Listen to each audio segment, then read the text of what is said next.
بسم اللہ الرحمن الرحیم ایاک نعبد و ایاک نستعین۔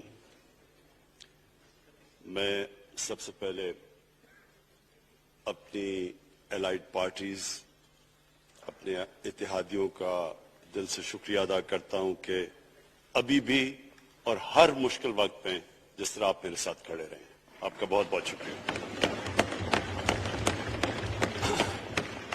میں اپنے پارلیمنٹیرینز، اپنی ٹیم کا، میں آپ کا شکریہ ادا اس طرح کرتا ہوں کہ میں نے جو آپ کی کل شام کو جو آپ کے حالات دیکھے تو مجھے یہ احساس ہوا کہ آپ سب کو بڑے دل سے تکلیف تھی کہ جو ہمارا وہ سینٹ کا یہ ادھر حفیظ شیخ کے الیکشن میں جب ہارے ہیں، تو میں جو آپ سب کو دیکھا تو مجھے بڑا اچھا لگا۔ مجھے ایک ٹیم آپ میں نظر آئی اور انشاءاللہ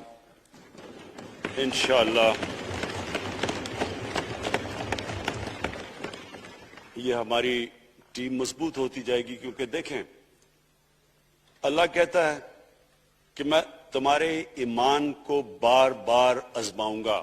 اللہ قرآن شریف میں ہمیں کہتا ہے۔ وہ کیوں کہتا ہے؟ وہ آپ کے ایمان کو آزماتا ہے مضبوط کرنے کے لیے۔ جب آپ ایک مشکل وقت سے نکلتے ہیں آپ اور مضبوط ہو جاتے ہیں۔ اللہ نے ایک انسان کو ایک ایسا چیز، ایک ایسا اس کا جو سب سے بڑی جو اس کی مخلوق ہے، اشرف المخلوقات، اس کو جو اللہ نے بنایا ہے، اس کے اندر اس نے ایک کنڈیشن لگا دی ہے کہ اگر آپ نے بڑا انسان بننا ہے تو مشکل وقت کا سامنا کرو، ریزسٹنس کے ساتھ جاؤ۔ جسم ہمارا یہ ہے، جسم کو ہم بھاری ویٹ اٹھاتے ہیں، جسم تکڑا ہو جاتا ہے۔ ذہن کو جتنا ہم آزمائیں گے اور آزمائشوں میں ڈالیں گے، سب سے بڑا جو پاور ہاؤس ہے وہ ہمارا ذہن ہے، وہ اور تکڑا ہو جاتا ہے، انسان تکڑا ہو جاتا ہے۔ پارٹی بھی تب تکڑی ہوتی ہے جب وہ مشکل وقت سے نکلتی ہے۔ آپ نے کسی کو تباہ کرنا ہے تو اس کو آرام کی زندگی دے دو، وہ تباہ ہو جاتا ہے، ڈکے کر جاتا ہے انسان۔ تو میں اپنی پارٹی کو آج خراج تحسین پیش کرتا ہوں کہ آپ اس مشکل وقت سے نکلے۔ بڑے مجھے انڈیویجول ایم این ایز کا پتا ہے کہ انہوں نے کتنی کوشش کی یہاں پہنچنے کے لیے، آج اس ووٹ کے لیے۔ تو میں اور مجھے کئیوں کی طبیعت بھی ٹھیک نہیں تھی، تو میں آپ سب کا آج شکریہ ادا کرتا ہوں۔ آج میں اپنی پارلیمنٹری پارٹی کے ساتھ بھی، اور جو میری عوام آج یہ دیکھ رہی ہے، میں اس کے سامنے جو بات رکھنا چاہتا ہوں وہ یہ کہ دیکھیں، ہمیں یہ کبھی بھولنا نہیں چاہیے کہ یہ پاکستان کیوں بنا تھا۔ وہ ایک انگریزی کا ایک فریز ہے کہ نیشنز وداؤٹ اے ویژن ڈائی۔ قوم کا جب اپنا مقصد اپنے نظریے سے پیچھے ہٹتی ہے، مر جاتی ہے قوم۔ قوم میں کسی مقصد کے لیے بنتی ہے۔ ہم اپنے وہ جب تک وہ پتہ نہیں ہم اپنے بچوں کو نہیں بتائیں گے، خود ہم جو آج لیڈرشپ ہے، میرا غلطی سے ہاتھ ادھر چلا گیا، ادھر کی لیڈرشپ میں کہہ رہا ہوں، جو ہماری لیڈر ہے اس کو پتہ ہونا چاہیے کہ یہ بہت بڑا عظیم خواب تھا پاکستان کا۔ علامہ اقبال کو نہیں پتا تھا کہ اگر پاکستان بنے گا تو آج جس طرح ہمارے 20 کروڑ مسلمان ہندوستان میں رہ جائیں گے، تو وہ تو سارے پاکستان میں نہیں آ سکتے تھے۔ تو علامہ اقبال کا کیا وجہ تھی پاکستان بنا خواب دیکھنے کی؟ ان کی وجہ یہ تھی کہ ہم نے ایک دنیا کو مثال دینی تھی، کہ اصل میں ایک ماڈل بنانا تھا کہ اصل میں ایک اسلامی ریاست کیا ہوتی ہے۔ اور وہ بیس کس کے اوپر کر رہے تھے پاکستان کی اسلامی فلاحی ریاست جو ہماری آبجیکٹو ریزولوشن میں ہے؟ نبی صلی اللہ علیہ وسلم کی مدینہ کی ریاست، جو ان کی سنت تھی، جو دنیا کی تاریخ کی پہلی فلاحی ریاست بنی تھی، جس میں بہت بڑے بڑے ماڈرن جو آج کے پرنسپلز، وہ پرنسپلز طے کیے گئے تھے. وہ ریاست بنی تھی، اور وہ ریاست ایک ماڈل ایسا تھا کہ اس کے بعد ایک جن کو کوئی جانتا ہی نہیں تھا، ایک قوم، ایک عرب قبیلوں میں تقسیم ہوئی قوم جس کی حیثیت ہی کوئی نہیں تھی، ان اصولوں کے اوپر چلتے ہوئے یہ دنیا کی تاریخ کا معجزہ ہے جو ہوا اس کے بعد. یہ میں نے شفقت محمود کو کہا بھی ہے کہ ہمارے بچوں کو ہر سکول، چاہے وہ انگلش میڈیم، چاہے اردو میڈیم، چاہے دینی مدرسے، سب کو 8، 7، 8 اور 9 کلاسز میں باقاعدہ سبجیکٹ پڑھائیں کہ نبی صلی اللہ علیہ وسلم کی جو زندگی تھی اور جو مدینہ میں کیا وہ کیا تھی.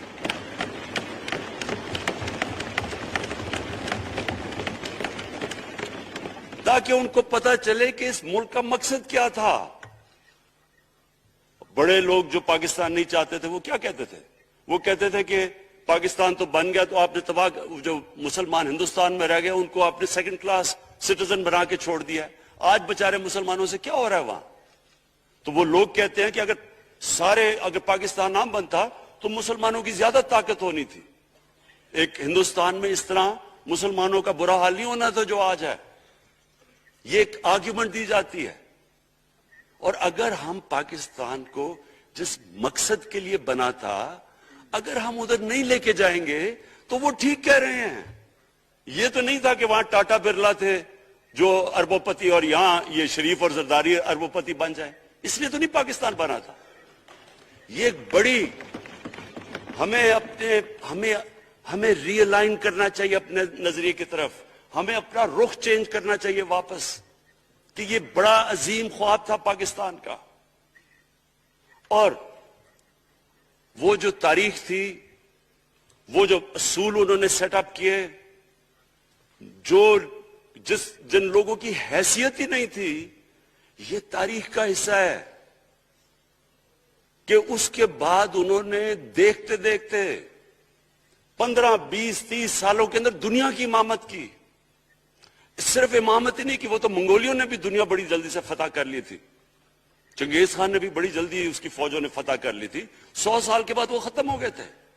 انہوں نے ایک دنیا کی عظیم سیویلائزیشن، جو ٹاپ سائنٹسٹ تھے، سارے دنیا کے ٹاپ سائنسدان، ایک عظیم کلچر. اور سب سے بڑی بات جو آج میں یہ کہنا چاہتا ہوں، انہوں نے اخلاقیات، ایک مورل سٹینڈرڈ سیٹ کی دنیا میں. جب مسلمان گئے انڈونیشیا اور ملیشیا، وہاں تو کوئی مسلمان کی فوج نہیں گئی، وہاں تو کوئی تلواروں سے نہیں فتح کیا. مسلمان تاجروں کا وہاں کردار دیکھ کے لوگ حیران ہو گئے کہ یہ کون لوگ آئے ہیں جو بالکل ان کی مورالٹی ایسی، نہ وہ کوئی دغا بازی کرتے تھے، نہ وہ کوئی دھوکہ دیتے تھے، اپنی زبان پہ کھڑے ہو جاتے تھے. لوگ ان سے امپریس ہو گئے کہ کون سی قوم ہے. دیکھیں اسلام ہم غلط فہمی میں ہیں، یہ سمجھتا ہے کہ جی تلوار سے اسلام پھیلا تھا. اسلام پھیلا تھا کہ وہ ایک انسان کے کیریکٹر کو ریفارم کرنے آیا تھا. ہم جب اللہ سے مانگتے ہیں، ہم نماز میں ایک ہی چیز مانگتے ہیں کہ اللہ ان کے راستے پہ لگا جن کو تو نے نعمتیں بخشی، ان کے نہیں جو غلط تباہی کے راستے پہ چلے گئے. صرف نماز میں ہم یہ چیز مانگتے ہیں، ہر روز ہم پڑھ کے یہ مانگتے ہیں. یہ 2 راستے ہیں، ایک ہے تباہی کا راستہ، ایک ہے عظمت کا راستہ. نعمتیں کس کو بخشی؟ اللہ کے پیغمبروں کو. اور جو دنیا کا سب سے عظیم انسان، جو دنیا کا سب سے عظیم لیڈر، جس کو اللہ نے سب سے زیادہ نعمتیں بخشی، ہمارے نبی صلی اللہ علیہ وسلم. نہ کبھی اس طرح کا انسان آیا نہ کبھی آ سکتا ہے. تو ہمیں راستہ بتایا کہ ایک ان کا راستہ ہے اور ایک دوسرا راستہ ہے، تباہی کا راستہ ہے. اور وہ جو ان کے راستے پہ چلتا گیا وہ ایک عظیم انسان بنتا گیا. ایک کتاب ہے، میں اپنے لوگوں کو ریکمینڈ بھی کرتا ہوں، کہ دی عرب کانکویسٹ، وہ پڑھنے والی کتاب ہے. اس میں بتاتے ہیں کہ جب مسلمان ایک دم دیکھتے دیکھتے دنیا میں پھیل گئے تو کوئی ایک آدمی نہیں تھا. ایک تو بڑے عظیم سپہ سالار تھا خالد بن ولید، لیکن وہ جو بھی بنتا تھا وہ جنرل عظیم بن جاتا تھا. وہ اس کتاب کے اندر لکھی انگریز نے ہے. وہ کہتے ہیں اس کی کوئی ایکسپلینیشن نہیں ہے کہ یہ کیسے ساری دنیا پہ چھا گئے. نہ ان کے پاس کوئی لیٹسٹ ویپنز تھے، ایک طرف رومنز تھے، دوسری طرف پرشینز تھے، وہ تو سپر پاورز تھے، ہتھیار تو ان کے پاس تھے. نہ ان کے پاس ہتھیار، نمبرز میں بھی وہ زیادہ تھے، ان کی فوجیں بھی زیادہ تھیں، لیکن وہ ساری دنیا پہ پھیل گئے اور ایک ایسا سیولائزیشن بنا کہ زیادہ تر تو مسلمان نہیں تھے، وہ بھی ان کو مانتے تھے، کیونکہ ان کی اخلاقیات، ان کا عدل اور انصاف کا نظام، ان کا کیریکٹر، اس کی وجہ سے لوگ آئے ہیں. یہاں جو ہندوستان میں اسلام پھیلا ہے، یہ ہمارے جو بڑے بڑے بزرگ تھے، داتا صاحب، بلے شاہ، نظام الدین اولیاء اور بابا فرید، یہ لوگ تھے. ان کو لوگ دیکھ کے، ان کے کردار سے، ان کے انٹلیکٹ، انسانیت سے لوگ. تو ہم آج، میں جو یہ سینٹ الیکشن ہوا ہے، میں اپنی قوم کو یہاں، یعنی مجھے شرمندگی ہوتی ہے اسپیکر صاحب کہ ہم وہ کدھر وہ خواب اور کدھر بکرا منڈی بنی ہوئی ہے ایک لوگوں کو خریدنے کے لیے، اور سب کے سامنے. یعنی ہمیں ایک مہینے سے پتا تھا کہ کیا جا رہا ہے اس سینٹ الیکشن میں، اور مجھے حیرت ہوئی کہ الیکشن کمیشن کہتا ہے کہ جی یہ تو پتہ نہیں کوئی ہم آزاد انسٹیٹیوشن ہے، یا میں ان کی کوئی آزادی کے اوپر لے رہا تھا، یا جی بڑا زبردست الیکشن. اچھا کہتے جی بڑا اچھا الیکشن کروایا. یہ مجھے اور اس سے تو مجھے اور صدمہ ہوا ہے کہ اگر یہ الیکشن اچھا آپ نے کروایا ہے تو پتہ نہیں برا الیکشن کیا ہوتا ہے.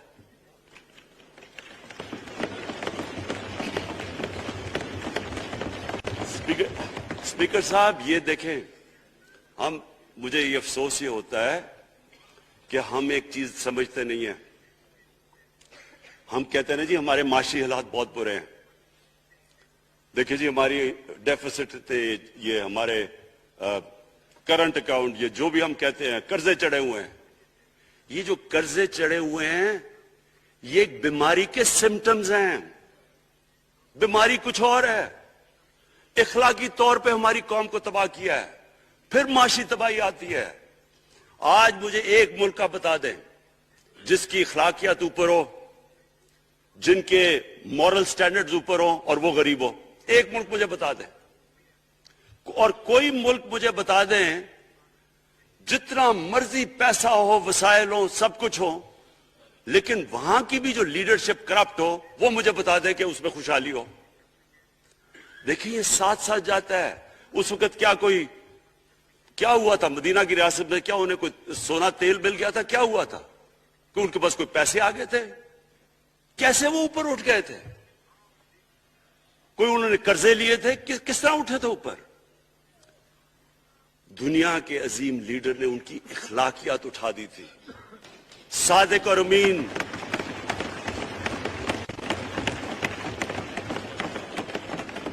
ایک قوم، انہوں نے ہمیں بتایا. ہمیں قرآن میں اللہ حکم کرتا ہے کہ ان کی سنت پہ چلو. اللہ جب ہمیں کہتا ہے ان کی سنت پہ چلو، کیا ہم اللہ کو کوئی فائدہ پہنچا سکتے ہیں؟ ہماری بہتری کے لیے کہتا ہے. قرآن شریف میں سب کچھ ہماری بہتری کے لیے اللہ نے، یہ تمہارے لیے بک آف گائیڈنس ہے ہمیشہ کے لیے، اور یہ ہماری بہتری کے لیے ہے. تو وہ جب ہمیں کہتا ہے کہ نبی صلی اللہ علیہ وسلم کے راستے پہ چلو، وہ ہماری بہتری کے لیے کہتا ہے. اور میں، جس نے اس عمر میں ساری دنیا دیکھ لی ہے، اسپیکر صاحب میں آپ کو بتاؤں، مجھے تکلیف ہوتی ہے دیکھ کے. جب میں یہ مغربی ملکوں میں جاتا ہوں، اسکینڈینیویا میں، سوئٹزرلینڈ میں، آپ وہاں کے اخلاقی سٹینڈرڈز دیکھیں، ان کی مورل سٹینڈنگز دیکھیں، شرم آئے گی آپ کو کہ جو ہمارے ملک میں ہو رہا ہے. اور یہ جو سینٹ کا الیکشن ہوا ہے، آپ کو افسوس ہوگا کہ ہم وہ کس کی امت ہیں، ہم کس کی امت ہیں، کس کے نام پہ پاکستان کا مطلب کیا، لا الہ الا اللہ، اس پہ یہ ہمارا ملک بنا تھا۔ اور آج دیکھیں ایک کرپٹ آدمی، دنیا میں ثابت کیا ہوا کرپٹ آدمی آصف زرداری، دنیا میں اس کے اوپر لکھا ہوا کہ مسٹر 10%، مضمون لکھے ہوئے ہیں، فلمیں بنی ہوئی ہیں اس کے اوپر، اور اس ملک میں لوگ کہیں جی ایک زرداری سب پہ بھاری، کیا کہ وہ رشوت دیتا تھا اس لیے سب پہ بھاری ہو گیا؟ کیا یہ ہے ہمارا ملک؟ دوسری طرف دیکھیں، دوسری طرف یہاں بیٹھے ہوئے ہمارا لیڈر نواز شریف، اور نواز شریف ایک ڈاکو، ملک کو 30 سال سے لوٹ کے ملک سے باہر بھاگا ہوا ہے، جھوٹ بول کے باہر بھاگا ہوا ہے، سارے ملک کے سامنے ہمیں کیبنٹ میں ہم نے 6 گھنٹے میں بتایا جی اس کو یہ بھی بیماری ہے، اس کو یہ بھی بیماری ہے، اس کو یہ بھی بیماری ہے، وہ شاید وہ جہاز پہ بھی نہ چڑھ سکے، وہ شاید مر جائے گا۔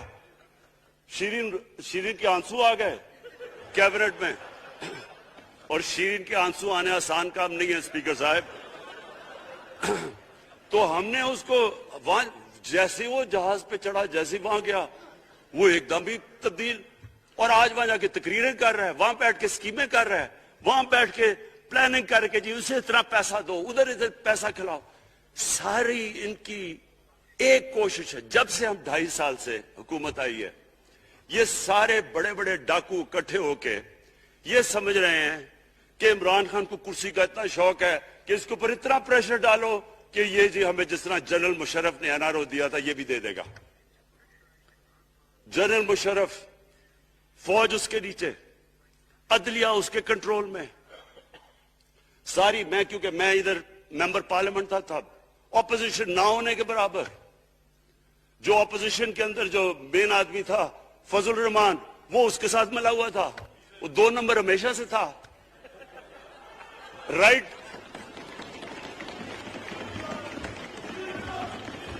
اور وہ آدمی جس کے پیچھے امریکہ ان کی جنگ لڑ رہا تھا، سب کچھ وہ ان کے پریشر میں آ کے ان دونوں کو NRO دیا، اور اتنا بڑا اس ملک کے اوپر اس نے جرم کیا ہے۔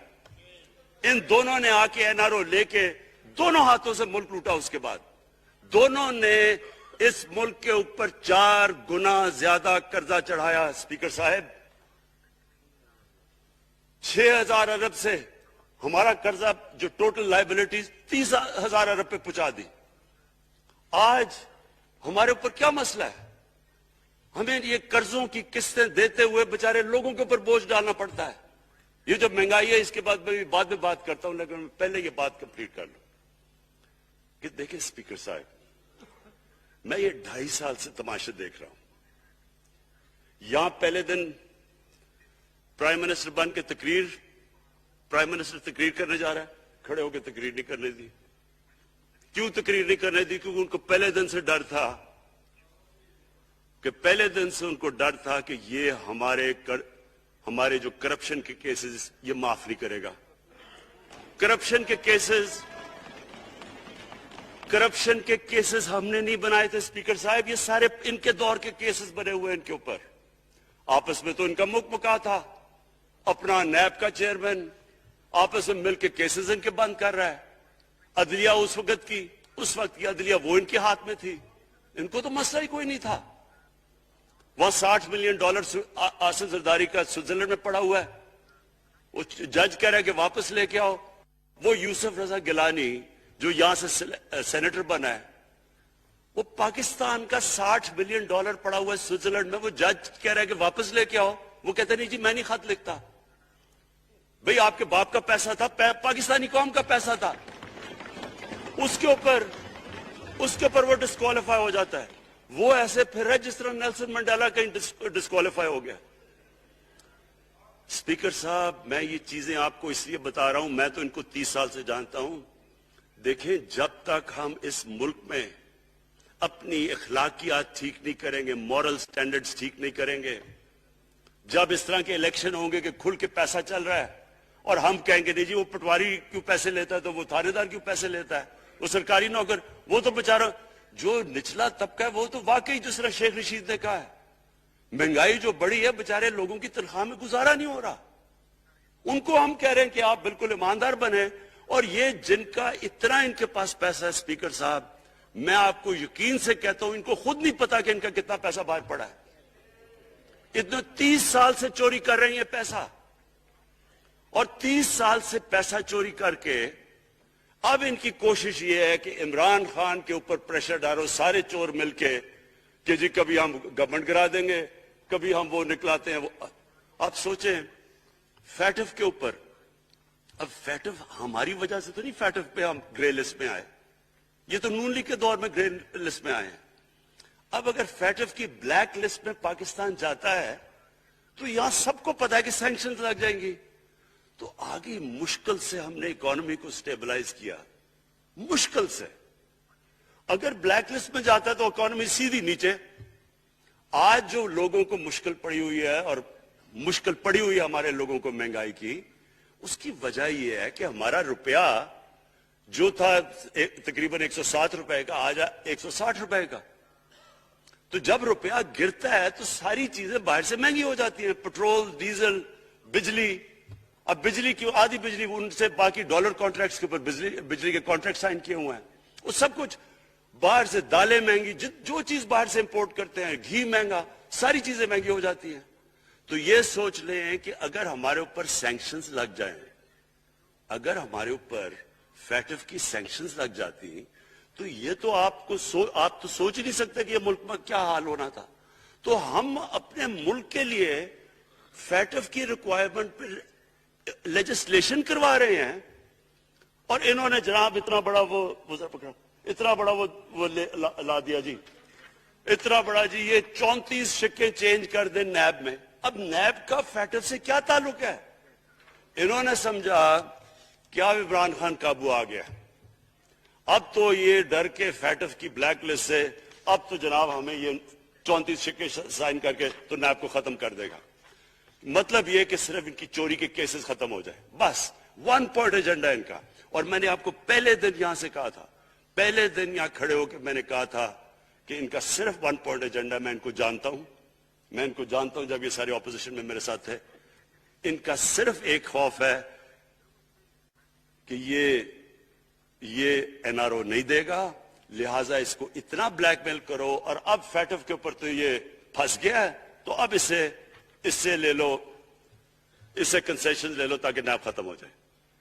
اب سوچیں, کیا ان کو ملک کا فکر ہے؟ کیا ان کو نہیں پتا تھا کہ کیا ہونا ہے اگر فیٹف کی بلیک لسٹ پہ چلے جاتے ہیں؟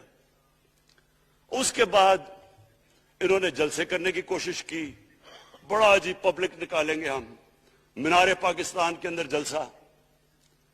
مینار پاکستان کا یہ جانتے نہیں. دیکھیں ان کے بھی آگئے ایک شہزادہ ایک شہزادی جنہوں نے زندگی میں کبھی کام کیا ہی نہیں ہے, نہ ان کو پتہ ہے کہ سٹرگل ہوتی کیا ہے. جناب مینار پاکستان خود ہی اخباروں کے اندر اپنے آپ کو پیسے خرچ کر کے, اخباروں میں ذرا نمایاں کر کے, جناب انہوں نے مینار پاکستان میں جلسہ کر لیا. اب میں تو جانتا ہوں مینار پاکستان, اور میں تو اپنے لاہور کو بھی جانتا ہوں, میں تو اپنے لاہور شہر کو بھی جانتا ہوں. وہ لاہور شہر ملک کا کوئی پیسہ چوری کیا ہو اس کے خلاف تو نکلائے گا, لیکن بڑے بڑے ڈاکو اگر وہ سمجھ رہے ہیں کہ اپنی چوری بچانے کے لیے لاہور شہر کو نکالیں گے تو وہی ہوا جو ان کے ساتھ مینار پاکستان میں ہوا. اب آ کے جو اور ڈاکٹر فہمیدہ مرزا نے بڑا اچھا آپ کو ایکسپلین کیا. انہوں نے بتایا کہ یہ کیوں ضروری تھا اوپن بیلٹ. انہوں نے بتایا کہ الیکشن کمیشن کی تو ریکوائرمنٹ ہے کہ آنسٹ ہو, فری اور فیئر الیکشن ہو. تو انہوں نے 2008 میں چارٹر آف ڈیموکریسی میں کہا ہوا کہ جی اوپن بیلٹ ہونی چاہیے دونوں پارٹیز نے. اور اس کے بعد ایک دم وہاں سے دونوں سب ادھر سے بھاگ کے اور کہتے نہیں جی خفیہ بیلٹ ہونی چاہیے. میں نے تب کہہ دیا کہ خفیہ بیلٹ کا ایک مقصد تھا, سارے مل کے کوشش کریں گے کہ حفیظ شیخ کو ہرائیں, اور وہ جو آدمی جیتا ہے پاکستان کا کرپٹ ترین آدمی. میں ایک چیز آپ کو آج کہتا ہوں, یوسف رضا کے آپ صرف ایسٹس دیکھ لیں, پرائم منسٹر بننے سے پہلے تھے اور اس کے بعد کیا ایسٹس ہے, بس ایک چیز دیکھ لیں, کوئی آپ کو کچھ کرنے کی ضرورت نہیں ہے. آپ کو پتا چلے گا انہوں نے اس نے کیا کیا اپنے زمانے میں. تو اس کو لا کے یہاں بٹھا کے تو جناب انہوں نے سارا پیسہ لگا کے, اور ہمیں سب پتا تھا کیا ہو رہا ہے, اور اس کو جا کے جناب انہوں نے ہروا دیا حفیظ شیخ کو. اب کیا پیغام گیا سارے ملک میں اس کا؟ میں نے کیوں یہ آج ووٹ آف کانفیڈنس لی ہے, اس کا کیا پیغام گیا دنیا میں؟ سارے لوگوں کے سامنے اوپن ہارس ٹریڈنگ, لوگوں کو راتوں کو کال کر رہے ہیں, یا میں تو خاص داد دینا چاہتا ہوں, میرے ممبرز بیٹھے ہیں, خواتین بیٹھی ہیں جن کو کالیں گئی ہیں رات کہ جی 2 کروڑ سے ریٹ شروع ہوگا, ہم اب آپ کو آگے پیسے دیں گے. ان کو ساروں کو پیسے آفر کر رہے ہیں.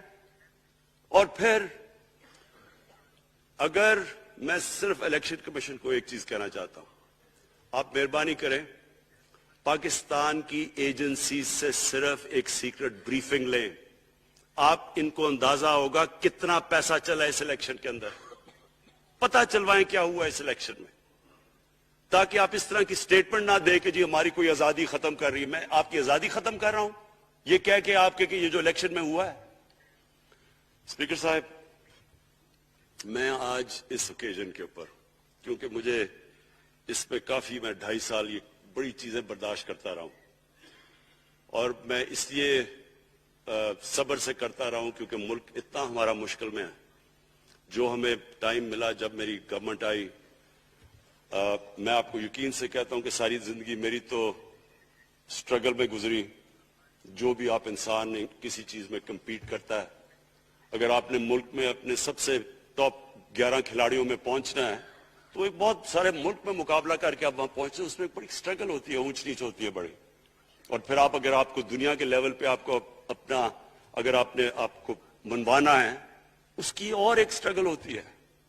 اور میری اس سے زیادہ بڑی سٹرگل تھی کہ ایک آدمی جا کے ہاسپٹل بنانے کی کوشش کرے, اور وہ بھی کینسر ہاسپٹل. تو ایک وہ بہت بڑی سٹرگل تھی. پھر پالیٹکس میں لمبی سٹرگل رہی ہے.